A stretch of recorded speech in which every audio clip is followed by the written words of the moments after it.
Montessori Academy at Sharon Springs here with you again today. And today's subject is going to be about your brain, how it functions, why it functions that way, and what we can do to help our children and us be in our best state of mind to communicate with each other. Alright, so let's get started. We're going to use a visual aid to help in the explaining of the functions of our brain.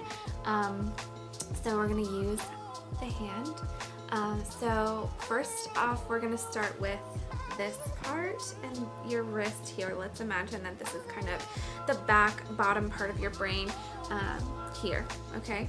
So these parts of your brain function to help you do the things that your body automatically does. So these are autonomic functions. This is like breathing, walking, blinking, all those kind of things. Their home is here. Now, if you fold your thumb into your palm, this part of your brain is your midbrain. So it's literally in the middle of your brain.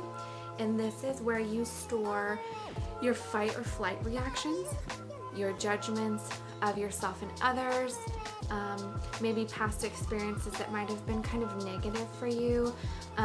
This is where you store all of those things. Then if you fold your fingers right over the top of that midbrain, this is going to be your cortex. And your frontal cortex here is where you store a lot of those executive functioning skills. Okay, so this is where your problem solving stays, those critical thinking skills, all of those things your brain stores right in this kind of area up here. So when we're talking about what happens to your brain when you're communicating with someone, you can be functioning here out of your frontal cortex where you're going to be problem solving with them. You'll be able to use all those critical thinking skills with the other person you're communicating with.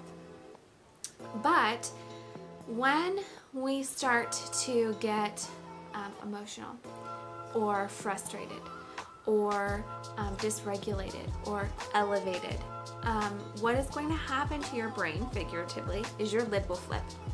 And you're going to start functioning out of this part of your brain here.